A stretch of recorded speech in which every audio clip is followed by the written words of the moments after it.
With profound humble gratitude and love to all venerated enlightened masters, we bow to the Almighty in soulful gratefulness for gifting us with their holy blessed presence. May all beings be awakened by their divine grace. Part 4 of 4.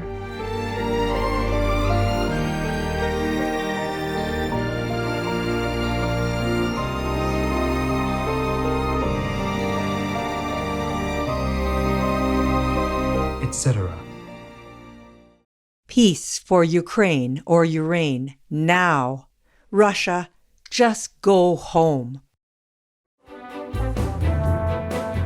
There are 211 countries and regions which have animal people protection laws.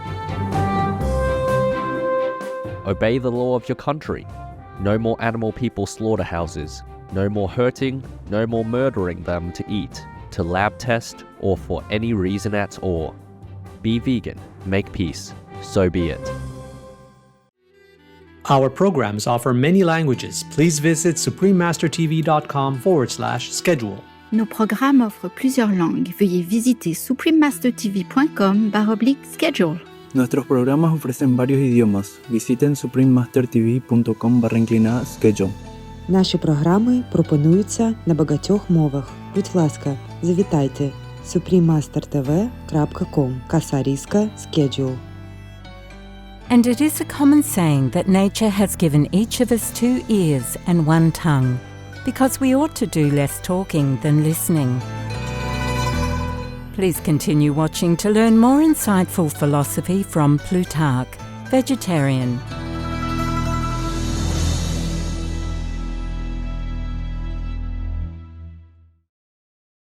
We must use the free will that God has given to us to do good, to be noble, and to choose rightly. Choose vegan now.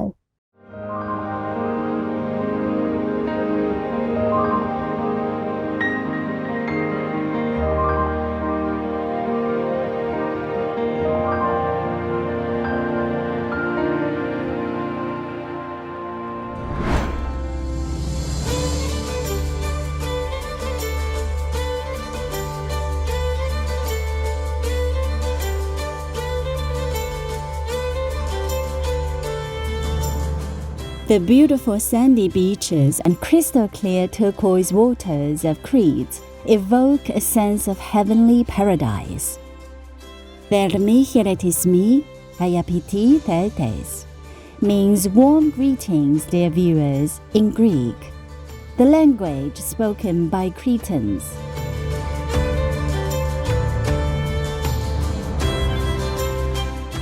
I am Cassandra. The optimistic people of Crete treasure beautiful-hearted world citizens like you, who are kind and compassionate towards all living beings.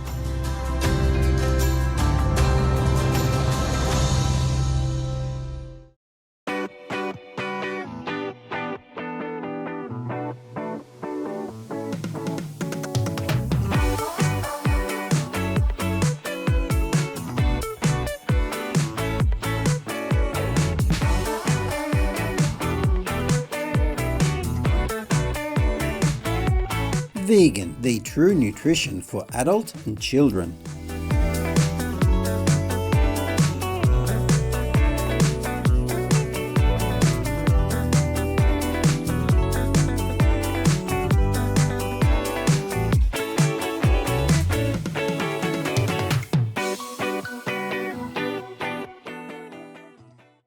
Welcome to Mindful Listening. Selections from Morals by Plutarch Vegetarian, Part 2 of 2 on Words of Wisdom. Plutarch Vegetarian was a renowned Greek Platonist philosopher and historian of the 1st and 2nd centuries AD. Born in Heronia, Boeotia, Plutarch embarked on a remarkable career as a philosopher, priest, and statesman.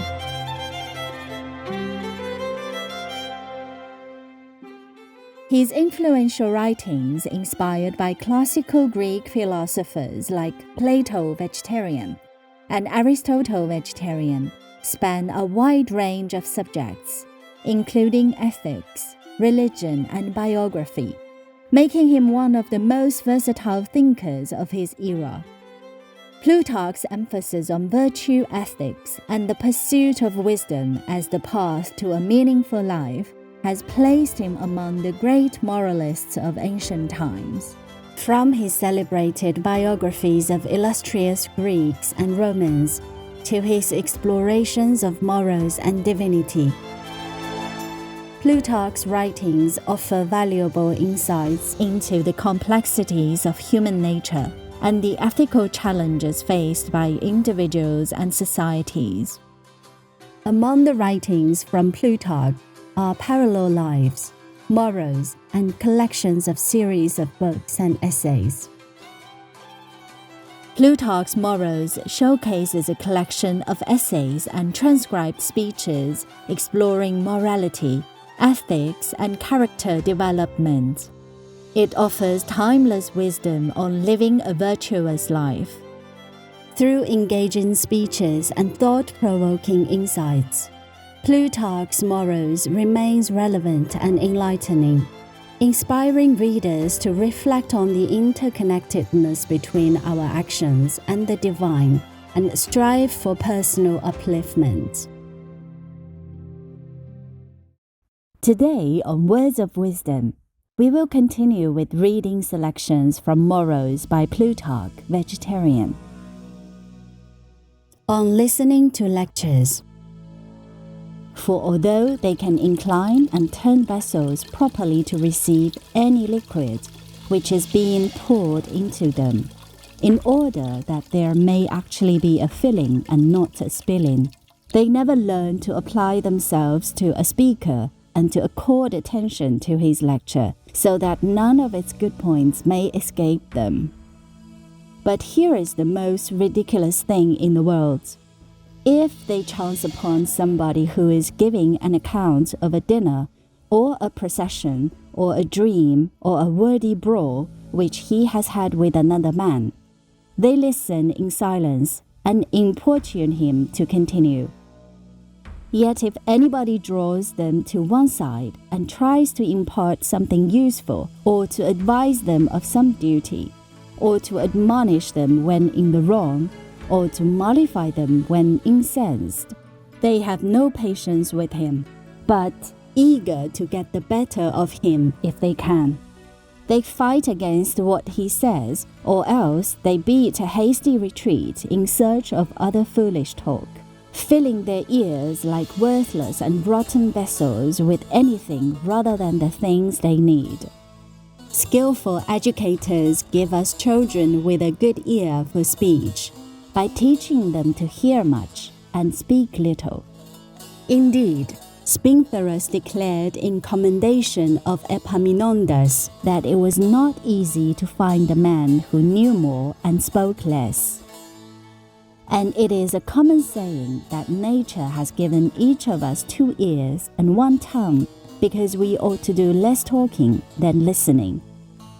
In all cases, then, silence is a safe adornment for the young man, and especially so when in listening to another.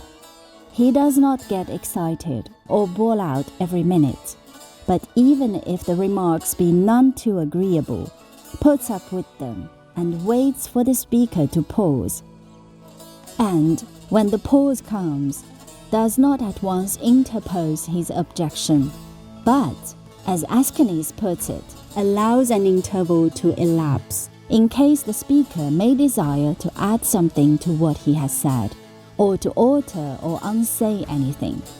But those who instantly interrupt with contradictions, neither hearing nor being heard, but talking while others talk, behave in an unseemly manner, whereas the man who has the habit of listening with restraint and respect takes in and masters a useful discourse, and more readily sees through and detects a useless or false one, showing himself thus to be a lover of truth, and not a lover of disputation, nor forward and contentious.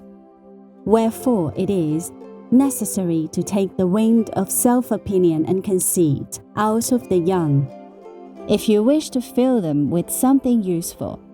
Otherwise, being full of bombast and inflation, they have no room to receive it.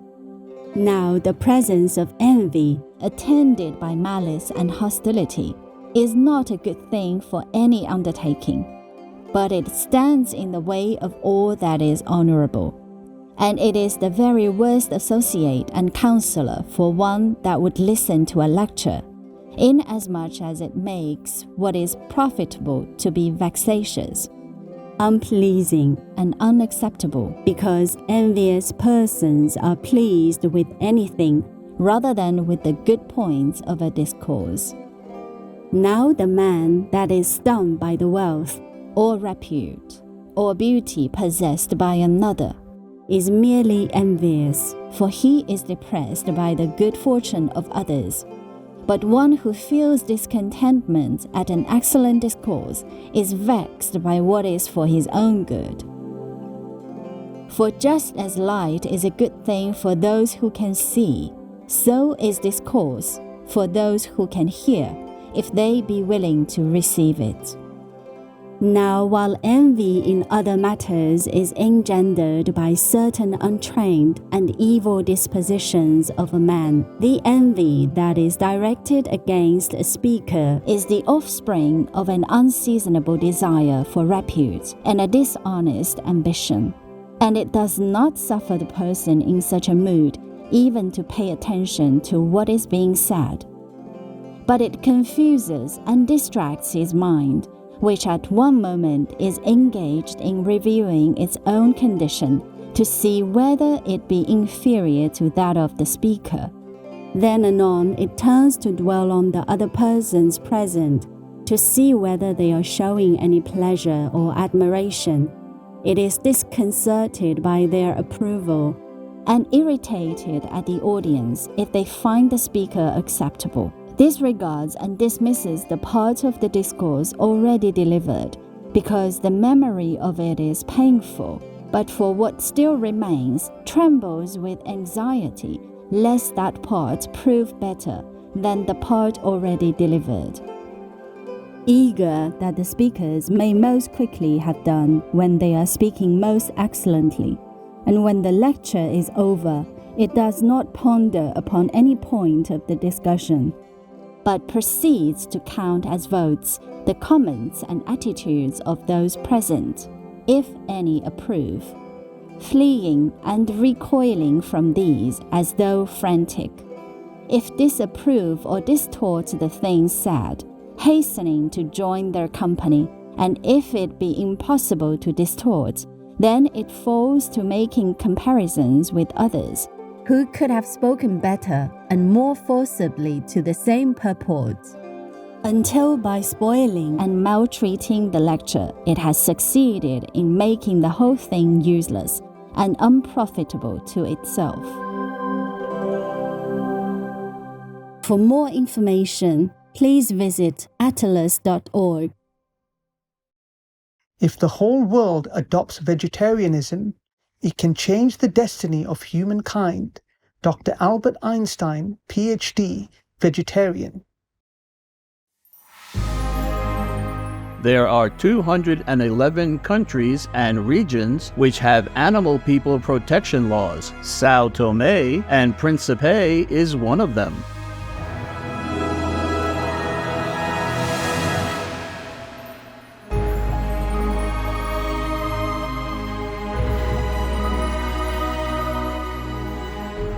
São Tomé and Príncipe Penal Code.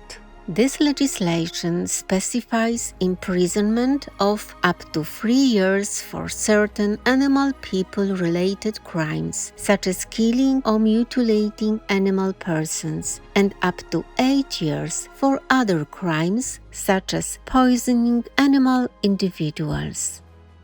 Obey the law of your country. No more animal people slaughterhouses, no more hurting, no more murdering them to eat, to lab test, or for any reason at all. Be vegan, make peace, so be it.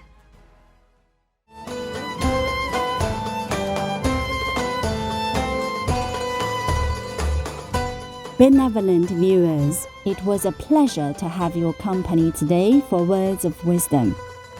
Coming up next is the history of the bicycle, right after noteworthy news. May we appreciate all moments of our lives as we find eternal reassurance in God's benevolence. Peace for Ukraine or Ukraine. Be vegan, make peace, do good deeds, hell not reach. Our programs offer many languages. Please visit suprememastertv.com/schedule and suprememastertv.com/WOW.